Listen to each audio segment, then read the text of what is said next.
Well, hello, everyone. Welcome to another episode of Cue It Up with the Q Brothers. I'm John Quattrucci. I'm Ralph Quattrucci. This is us. Got a new look As here. always. We're trying this look. What do you think? You like Ralph this look, and John? Different look. Right. Not a lot of width. Nope. But, well, you're Ralph not seeing. Trust me, on my end, the producer's end, the director's end, it looks great. So. Okay. All right. Good. 5 days before the big holiday. Very exciting stuff. Which one is that? The holiday. I'm not sure, Ralph. Christmas. You're still obsessing about Christmas. It's done. It's over. Forget it. 5 days. But by the time this airs, it's over. How was your Christmas? How was your Christmas, by the way? Watching 1951's A Christmas Carol really brought the feeling of Christmas back to me. So, yeah, I think by the time this airs, Christmas will have passed. So, yeah, it was one of the best Christmases I've ever had. How about you? Oh, it was amazing. All my dreams came true.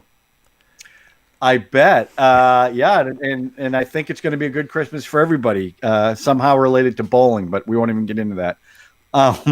True. How was your weekend? What have you done? What have you been doing? Well, as you just kind of threw away, my bowling team won the championship last Wednesday night.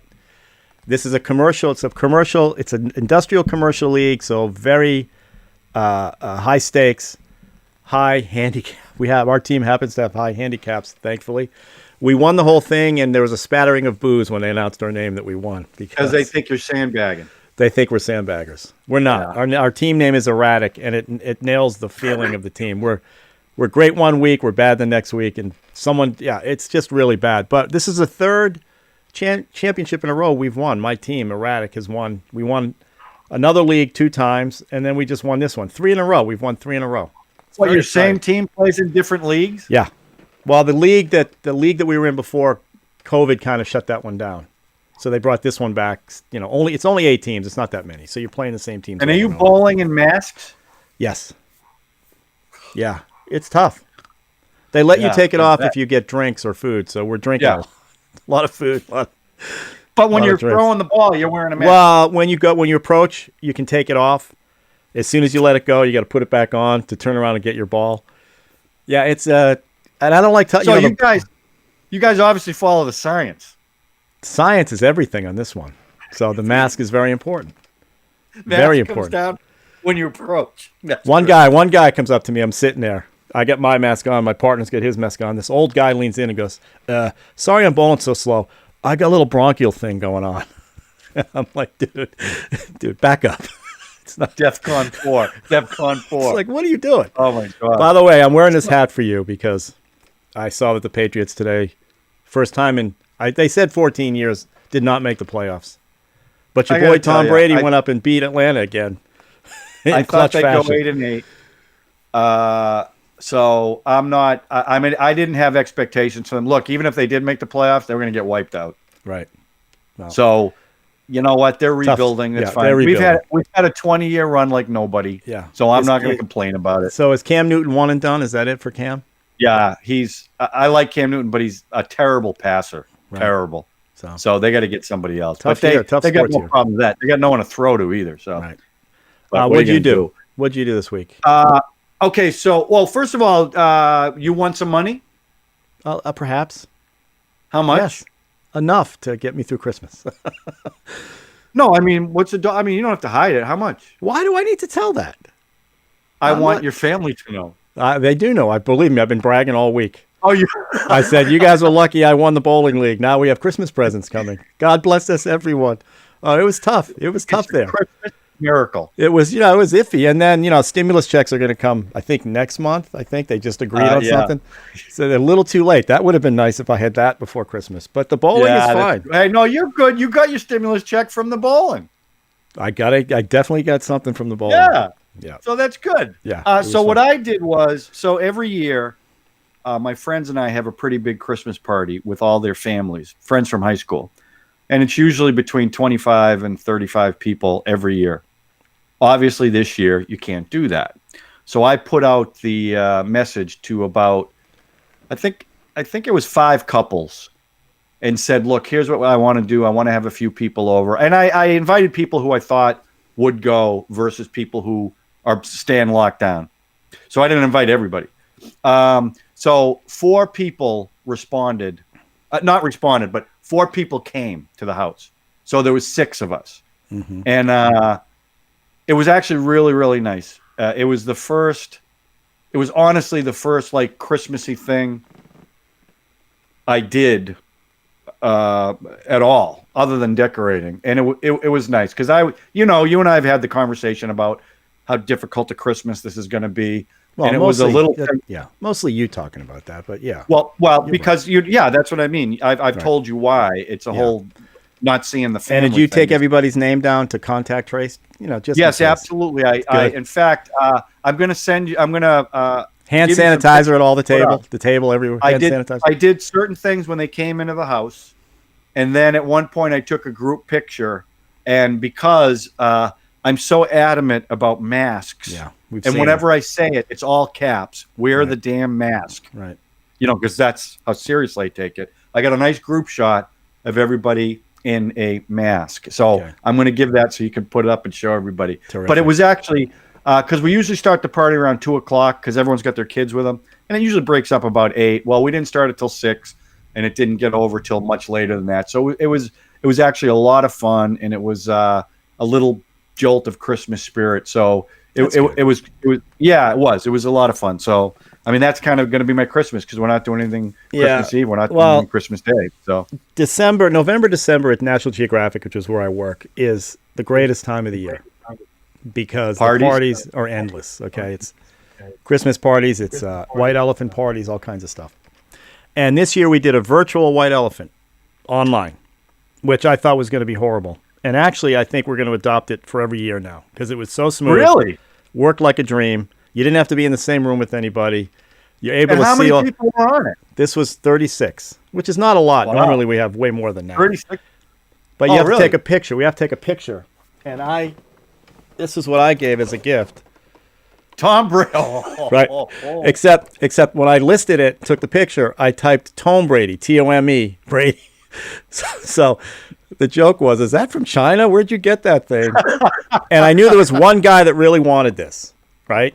And he got it, and then it got stolen from him. So I knew it was either going to be someone who loves Tom Brady or someone who's going to want to shoot BBs at this. And I think that's what happened. I think the guy who ultimately got it is going to shoot BBs at it. So do you bid on it? Do you? No. You put it. You take a picture. You send your name in, and you pick your box you want to put it in. The wrapping paper like that. And then you literally, when your name comes up, you have however many boxes are left. You open it up, and you decide, I'm going to keep that. And someone may say, hey, I want that. So it's like the Yankee swap. Totally white elephant with steals. Yeah, I get it. Okay, and it worked like a dream. White elephant in elementary school was you went to the church and they had all kinds of stuff out you could buy. No, I know, but this is they call this a virtual white elephant. No, I understand what it is. So it was fun, a lot of fun. But what did you end up getting? I got a beanie with a wireless headset and wireless Bluetooth earphones. You know what was the most popular thing, which just blew my mind? And I know this because Maria's daughter, who's 24, is obsessed with the Golden Girls. And I don't know what it is with these millennials, but there was 3 or 4 Golden Girl gifts that people were clamoring for, like stealing a trivia contest, shot glasses. I mean, it's like all Golden Girl themed. And those were very, very popular. So, and then the next night, in honor of our Christmas party we did last year, we did a trivia contest. We hired a guy to do trivia, and it was fun. So because they wouldn't let you do trivia after watching our podcast. No, I got one question right. No, this trivia was insanely hard. So it wasn't just movies and TV. Oh no, it was 13th century. What was the name of the medicine whatever stuff like that. The only one I got was, here's the question. Tell me if you know. Who was the first president to introduce Hanukkah to the White House?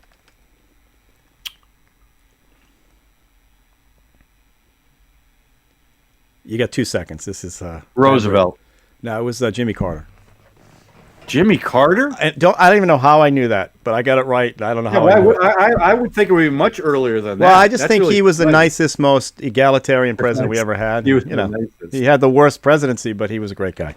All right. Well, that's depends. So it was a good week. I got some money. I got Christmas coming. Excellent. Worked Your out kids well. are all excited because now you don't have to say. No, but I kept the expectation way down. So yeah, they'll be fine. All right. So listen, tonight, so on this particular show, Cue It Up, I'm the one that comes up with the topics, the genre. So this week I said to Ralph, I'm running a little dry. Why don't you come up with something? So he told me on Friday what the topic was, and then today he changed it. He told me. So I'm then I not went really back. sure. No, but then I I'm went not back. sure what it's going to be. So Ralph, Okay. explain to us what it is, and then I kind of went with what you originally said. So I'm hoping that's what it's going to Yeah, be. originally I said find something you watched when you were a kid that you look back now with different eyes, or it somehow affected you in a way that when you see it now, it affects you. That's the original thought I had. Then as I was thinking about it, I couldn't think of anything. I was completely frozen. So I changed it to, I'm going to tell you two movies that I went in when I saw them and came out. I loved them until I thought about them. But I changed that. Then I changed that again. I'm back to the original one. So what I was going to drop on you was when I saw Forrest Gump. I love Forrest Gump. Now I can't stand that film. I think it's horrible. And then La La Land. I walked out of La La Land dancing and singing, and then I started thinking about it, and I went, wait a second. White guy doing jazz. Really, nothing went on in that film. That movie kind of sucked. And then Saturday Night Live did that whole skit where the guy's getting interrogated because he didn't like La La Land, and they were really upset at him. But I changed it. I went back to something I saw back when I was a kid that. Okay, good. And I'm going to say this. I'm going to say this. It dawned on me last night. I was at Maria's, and I brought a whole bunch of DVDs that I was going to give to her. And this is one of them that came out. And she goes, oh, my God, I love that. And I said, that's funny. I do, too. And it's really affected me. I can't figure out why, but this thing has really just been in my head. And when I watched it today, now I know why. And I'll explain it do you want me to tell you what? Yeah, you might as well. Do you want to do yours first or me do mine? No, I want to hear what you come up with. All right. So here's okay, it's this show. Do you remember this? Oh my God, with the devil doll. Okay, but with Karen Black? Okay. Yeah. So She I played all watched this three, today. Yes. Yeah. She played 4 parts, actually, okay? Yeah. So I watched this again today, and I realized how much this thing, is in my subconscious, okay? Because as I watched it, I realized how much. I saw it when I was 14 years old because it came out in 1975. This was a TV movie, I think on ABC. And I remember it freaking me out, but I also remember other strange things going on with this film. And I realized that, oh my God, I was in love with Karen Black. She was super weirdly sexy in this one. She plays in the 3 roles. There's 4 roles because the second film she plays 2 sisters. Right. One mousy, one Right. super hot, blonde, sexy one. And in the first one, she plays a mousy college professor who a guy basically date rapes, takes her pictures because he's trying to prove to somebody that she's hot underneath her dowry, underneath her like plain clothes. And it turns out she's a college serial killer who goes and kills these guys. So she ends up turning the tables on him, gives him something. He ends up having a heart attack. Spoiler. All spoilers. This came out in 1975. Get over it, okay? I'll throw it up anyway, but I'm saying get over it because Yeah, she poisons him, if I remember right? She gives him a drink at the end and poisons him. And then the guy that comes in, the last guy that comes in and says, I need some tutoring. It turns out to be Gregory Harrison. You know, that guy, that actor? Right. And she goes, I think we're going to be friends. And the door closed. Very good friends. But now I remember Karen Black was like my dream, like brown-haired, brown-eyed woman. Because that woman was top-notch sexy back in the 70s. And she was also in Capricorn 1, my other favorite 70s film. She played a reporter. It was great. Okay, Wasn't so second... she in Airport 75? She probably she had to was. Land, she had to land the plane. Yeah. She's got that weird kind of one eye isn't looking... little eye turn. And it's just something hot, really... though. She's really cute. Now, in the second one, she plays 2 sisters, right? One mousy, one who's always partying. It turns out, and you know right away as you're watching it at this age, oh my God, it's the same person. It's just a split personality. You know that as soon as you go in. But the third one, which is what you referenced, is about the little devil doll, the little Zuni hunting fetish doll that she buys for her anthropology boyfriend. But what I didn't, okay, so that one, and by the way, these are all 3 of them written by Richard Matheson, which I didn't know. Oh, Twilight Zone. That's right. So, that's why each one has a twist, right? But this one was the first time, like, a doll that I can remember. Now it's sort of a take on the Twilight Zone one. There's a doll that attacks somebody in the Twilight Zone. Yeah. But I just remember Kelly being Smollett. completely freaked out by this when it came out. That To one this gave me day, nightmares. To this day, I still don't walk around my house barefoot because of all the times the little guy was stabbing her in the foot and she's sticking her. There's one scene where she sticks her hand under the couch and she gets up and it stabbed her. And the show was actually, the story was called Amelia. It wasn't Terror Doll or anything. Now it's based on a Richard Matheson story called Prey, Prey, but it's Amelia. And it starts with she talks to her mother and you realize that her mother's got a controlling relationship. She actually cancels this guy's birthday party because she feels guilty about the mother. So it's all about mother guilt. And it ends, after all the attacking going on, with her calling her mother and saying, you're right. You need to come over. And it's that last shot of her sitting in the doorway with the teeth. Knife. And that was her idea. That was her idea. Oh, She really? came up with it. Yes, as I read it on this thing. So it informed my sexuality at 14 because I just thought, to this day, because there's so many scenes where you're seeing her bathrobe open up. And as a 14-year-old kid, you're like, oh, we're going to. So I just want to show one clip. This is like when she first. And the tension that's built when you realize that, because the whole idea is if this chain falls off him, he turns into the Zulu warrior that's in him becomes alive. Well, she puts it down on the table and you see the chain come off and you're like, oh boy. So there's like 5 minutes where she's walking around the house and you hear little stuff. It's just so wild. So let me see if I can and see if there we go. Oh, I don't want to do it from here. Sorry. Let me go. We'll scan through this. Oh, that was right.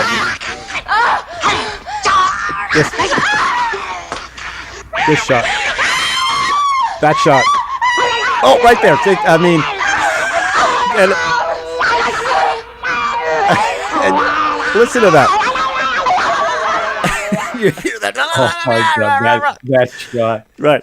So that scene gave me nightmares. I remember. I'm telling you now. So Yeah. gave you nightmares, but gave me sex dreams. Okay, and nightmares because, like, I swear to God, to this day, I don't want to I don't go around my bed without shoes on because I'm worried about a little hand coming out. So it definitely. So this is the one. When I handed her this, I said, "Oh, I just figured out what I'm going to do tomorrow. I got it." And it's in there. It's amazing. And she was really good. I have to say that. And it was directed by all the different roles. Yeah, Dan Curtis directed this, who also directed the Coal Shack. Darren McGowan. I thought he produced it. He created that, didn't he? Dan Curtis? Oh, I know. There's a drive-in movie scene she has, and they're showing the Night Stalker, the one with the vampire up in the drive-in. Oh, that was the pilot. Yeah, and actually, the guy she was in the first one, the guy who date rapes her, was her husband at the time. They ended up getting divorced before the movie premiered, but at the time, they were married. This guy, he played Kyle. He played a college student that was hitting on the teach. And very nice. But she turned the tables. She was a serial killer. She had a little notebook with all the people she killed. It was just, it's so 70s. He's wearing a leisure suit. It was great. But it's psychologically and subconsciously, that movie is in my head. So that's the first one, and that's a good call. That's because, like I said, that I vaguely remember the other two scenes, but that Devil Doll scene. Oh, the other thing is Richard Matheson wrote the Omega Man, I Am Legend. For those who don't know that, so yeah, the one he's known for that. Yeah, Will Smith. No, he wrote the original. I know, but he did the movie. No, Omega Man was based on it. The truth is, I had forgotten about the first two scenes, the first two stories. But when I saw it again today, it all came back. Everybody remembers that. The third one is what's stuck in your head. Everybody, that little doll. Everybody remembers that thing. Yeah. And then Chucky comes out after this.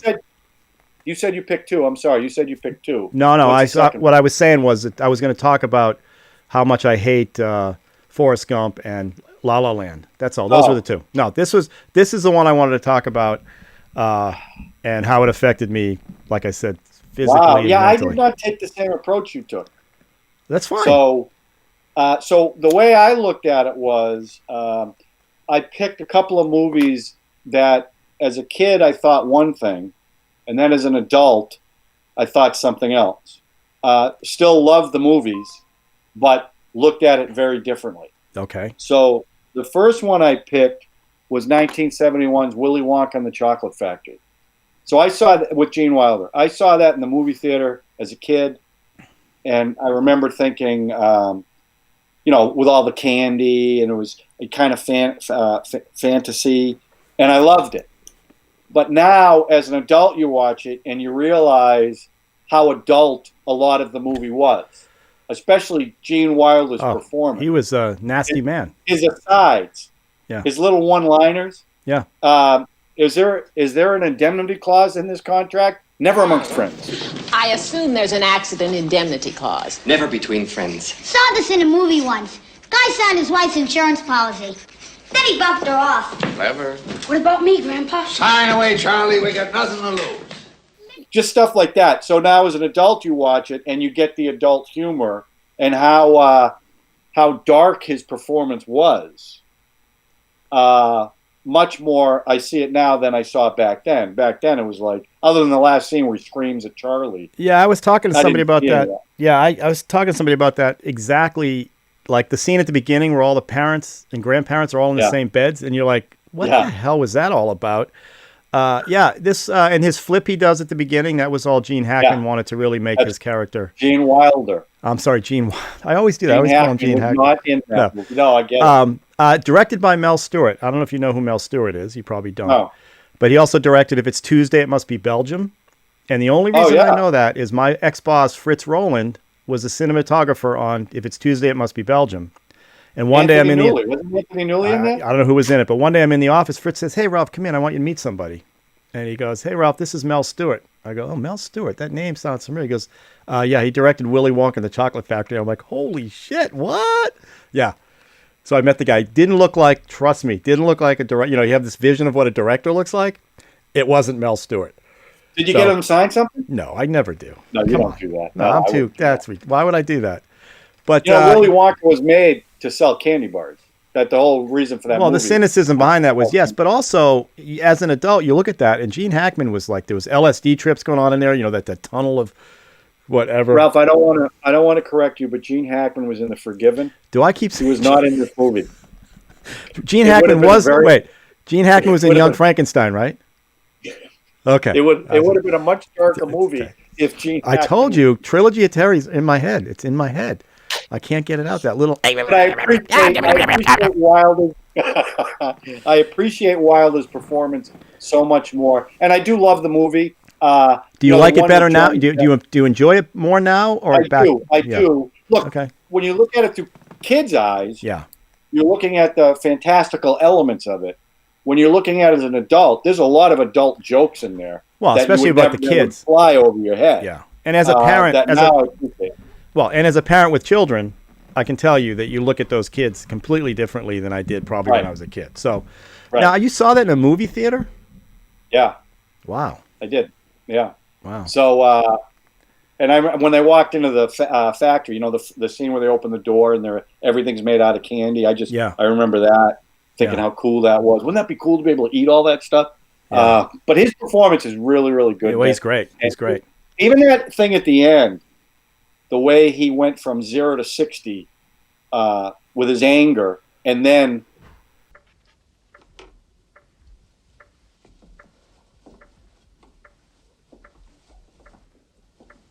so shines a good deed in a weary world. Charlie, my boy, you won! You did it! You did it! I knew you would! I just knew you would! Oh, Charlie, forgive me for putting you through this. Please, forgive me. Once Charlie won, then everything changed. Yeah, it was just great. So much better than the Johnny Depp version. Gene Wilder is a good actor. Thank you. Was a good actor. Yeah. Yeah, he was. And he was really good in that. The other one, because you know me, classic films, The Wizard of Oz. And the reason I picked that, as a kid, watching that on TV, and we even had a record with the dialogue. I remember as a young kid being absolutely terrified of the witch, like nightmare. Yeah, she was. And the record, her voice used to scare the crap out of me as a kid. I remember that vividly. Right. And then as an adult, because I got much more into the actual making of the film, and I've read so much about it. I was in it. I was in The Wizard of Oz. I mean, I had a small part. I didn't have any of the good parts because I was doing a play, some other play. But I've always wanted to play, even though thank you. The part I've always wanted to play is the Scarecrow, but I would never get to play the Scarecrow. I more than likely would be the Lion if I were to be one. And the Lion's a good part, but I'd rather be the Scarecrow. But then I look at that now. And even some of the humor in that's more adult than you think it is, even for a film like that. Yeah. But I remember as a kid when they went from black and white to color. What a big deal that was, and you're sitting there going, "How did they do that? How could they possibly have done that?" And now that I know how they did it, and I've read everything about how they made the twister and the makeup and all the problems they had with the original Tin Man, who had an allergic reaction to the metallic paint and almost died. It was Buddy Ebsen, by the way, from the Beverly Hillbillies. But just looking at it from that perspective versus a kid, I still love the movie. Yeah. But I do look at it very differently. Now I look at it, well, how did they do that? What kind of backdrop did they use? But when you're a kid, you don't think of any of that stuff. I still love the movie, but I appreciate it on a different level. What I do also appreciate is when little kids watch that movie now, even with what we would probably deem as cheesy special effects, they still look at it the way I looked at it when I was a kid. And I'm sure the way kids looked at it back in 1939. Well, if a kid, the thing to me with the flying monkeys were what freaked me out. Take your army to the haunted forest and bring me that girl and her dog. Do what you like with the others, but I want her alive and unharmed. They'll give you no trouble, I promise you that. I've sent a little insect on ahead to take the fight out of them. Take special care of those ruby zippers. I want those most of all. Now fly! Fly!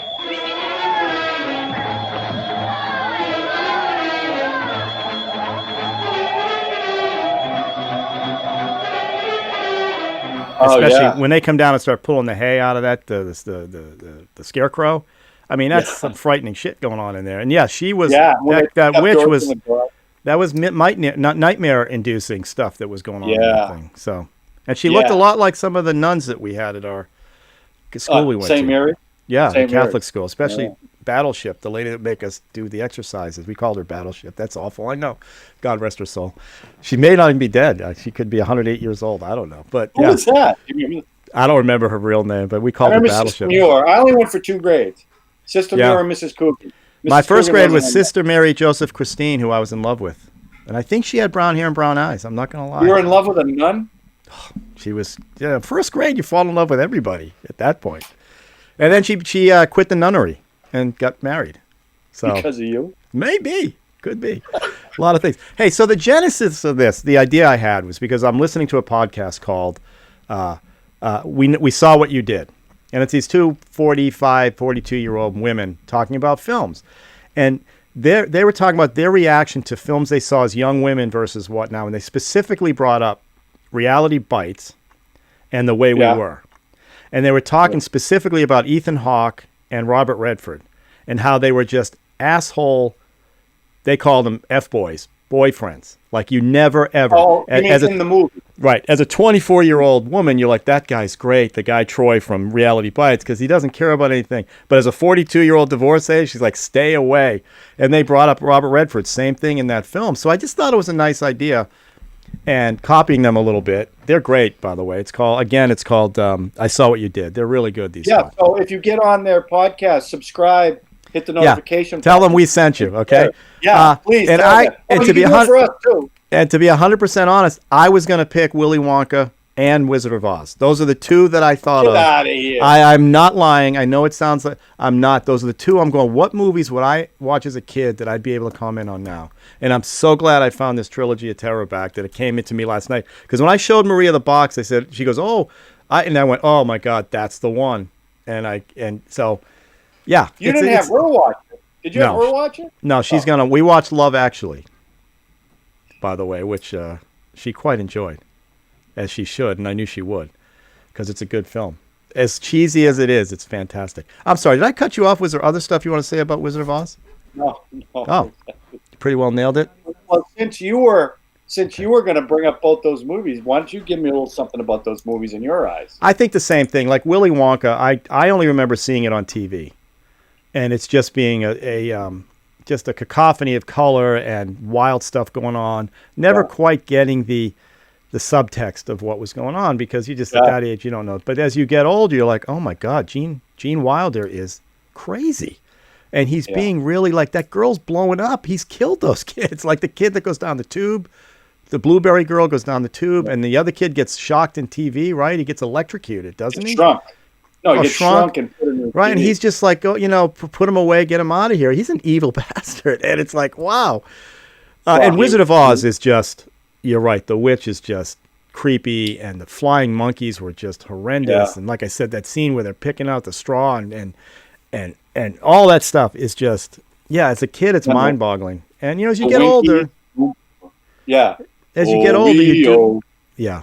Yo. Yeah, I'll never forget the guy going, when the witch finally dies, and they all go, "You're now our queen," or whatever they do. It's just... But, as an adult, obviously, you look at it with completely different eyes. But, those original things that happen in those films are always going to be in there. Right. And that's kind of the point I was getting at. You did it more like what I originally said.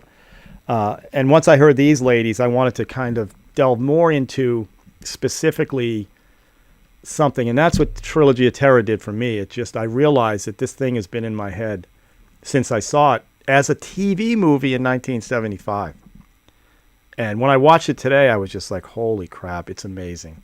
And that scene at the end, she's sitting there at the door, and they place I'm telling you, it's such a sexual thing, but just the way she's sitting and the way they framed it, they're going after 14-year-old boys trying to... I just think about Raphael watching. Raphael's my age, just a year older.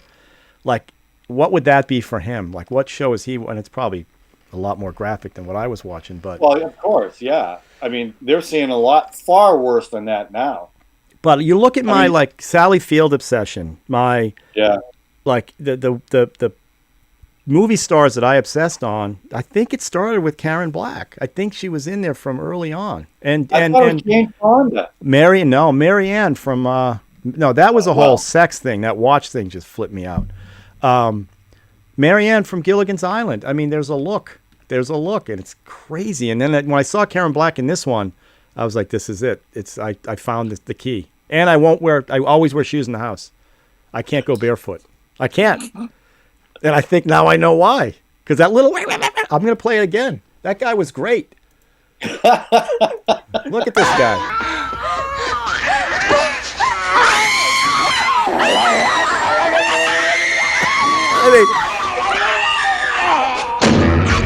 I mean, the other thing you realize is she calls the police. Help, I need help. What's your address? How am I supposed to know what my address is, right? And somehow she locks herself in the door, and the thing's able to get up and turn doorknobs.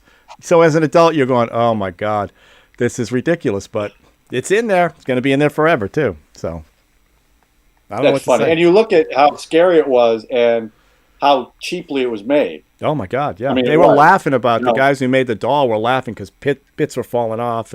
But you look at what they did. I mean, he created something that's in a lot of people's heads. When I mention Trilogy of Terror to people, they all have the same reaction, which is about that one particular scene, that show, Amelia it's called, which is interesting. That's why I think like Willy Wonka, everyone's got a pretty good memory of that movie. And the remake, which they spent a lot of money on, and they had Johnny Depp, right? It just it wasn't good. Yeah. And they had plenty of money and great special effects, but it wasn't good. And they tried to do some of the, the asides that Gene Wilder did. It just didn't work. And you could tell, the catering budget was probably what it cost to make the original movie on the new movie. You know what I mean? It was so cheaply made. But it's indelible. And when it comes on, I watch it because first of all, I love Gene Wilder. I love Gene Hackman too. But They're I really both very love good, Gene I Wilder. must say. Yes, very good. Yeah. So that's interesting. Okay. Did Johnny Depp, his character in this one, have a whole backstory about a dentist or something? Like his father was a dentist. See, that's what I mean. It's like the beauty of Gene Wilder was you come out, you have no idea what all you know is he's a rich dude that has a candy factory. Right. And then his And eyes and but they added that wasn't in the book. So the new movie, Tim Burton added all that stuff. I understand, but Gene Wilder's version was need it. closer to the book.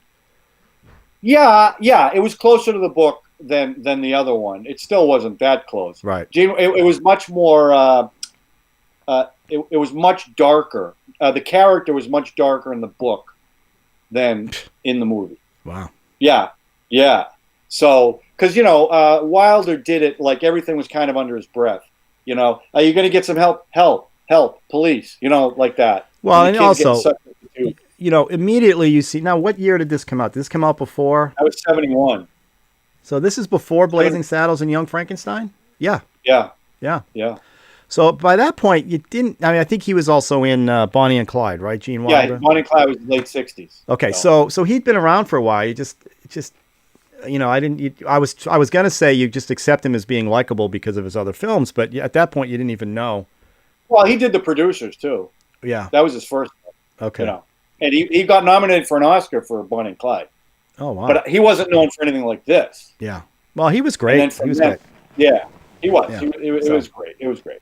Yeah. So, all right, that's interesting. So that was an interesting. We kind of went at it from different points of view. Yeah, but I set the tone, but I couldn't figure out a film.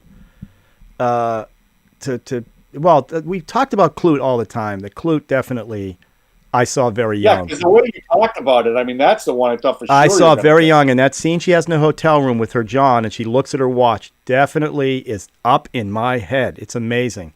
But when I saw it as an adult, I still had that same. It's not like I learned anything. It still bothered me quite a bit. But Trilogy of Terror, I'm amazed at how much that's in my subconscious after I saw it again today. So when's the last time you saw it prior to this watching? I'm going to say, if I watched it, I only watched the doll one. I didn't watch the other two. Yeah. Because I've had the DVD forever. So I'm sure I just scanned to the doll one. Yeah. And the other two are pretty. I saw it once 15 years ago. Yeah. And, I saw it originally, and then I saw it like 15 years ago. And the Devil Doll just, it shook me up again. I'm like, oh my God. Yeah, it's crazy. I mean, it's the precursor to Chucky. It's the precursor to, remember Pet Sematary when the guy takes the blade and they take his Achilles heel out? Okay. Yeah. That kind of stuff. The blades and the scene where the little guy is cutting up through the suitcase. Yeah. She locks him in the suitcase. And you see, and she's trying to grab the knife. Like with her, she doesn't get a towel or anything. She just decides to try to grab it. And it's like every nightmare you have about knives and about something under your bed and like the skittering, and she turns and you just see a shadow. I mean, and she was quite good. I mean, you can see this was, I think part of it was her idea. She wanted to do all these different characters and she did a great job. So, and she created my dream girl, the one I dream about. You like the open blouse. You like that. That was good. Robe. It was a robe, and it robe. wasn't. I'm sorry, robe. It wasn't quite open, and it was the second girl, the blonde, that was so floozy. You could see boobs, and she wore a mini skirt. But no, her and the running away, she had the robe, and you could tell the director was like purposely leaving things open, and just you can't quite, because if you look at Beauty and the Beast, there are scenes, and Jessica Rabbit, you see her, the scenes in what I'm saying. Yeah, there's one frame. Okay, I found it, but it's there. It is there. But this, I think, all started with this movie. Damn it, he did it to me. This director created this crazy thing that I have. Anyway, so that's it. All right, well, that was good. It was a short one, but it was a good one. I like a good call, Ralph. Yeah. We'll have to come up with something for the next one after Christmas. I don't know. I got to think about this. Yeah, why don't we? Let's not talk about your Christmas. We'll talk about something else. No, maybe. No, because by the time it airs, it'll be closer to New Year's anyway. Okay. So maybe we'll talk about Love Actually. Are you going to watch it? Or that great version of Christmas Carol on FX. It's not classic, but it's a very interesting version.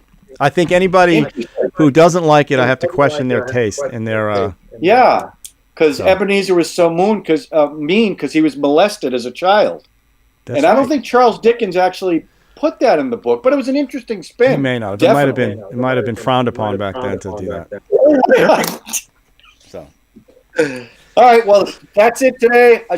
A relatively short one for us. Hope you enjoyed it, and if you've got any movies that you think the same thing about, leave it in the comment section on YouTube, not on Facebook, on the YouTube channel. All right, Right. that's where we need All the right. comments.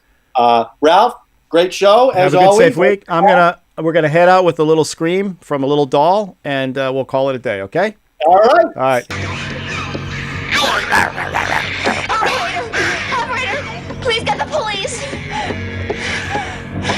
I don't know where I'm located. Just get the police. Doesn't know. I don't know if she does. Uh-oh. Watch this. He can open the door.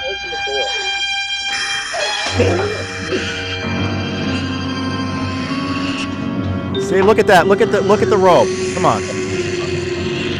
Got a little gremlin vibe to it. You know what? Yeah, she does shove him in the oven. Gremlins. This, you could say that too. It's got a huge Gremlins vibe. Well, Ralph, thanks for sharing that. You're welcome. Really appreciate All it. right, have a good week. All Stay right, safe. everybody. Enjoy Yeah, your you too. Christmas as best you can. Okay? Well, they've already enjoyed it. Yes, because- you had it. It was great. Yeah, All right. after. All right. All All right. right. Hey, Happy New Year, everybody. Happy New Year.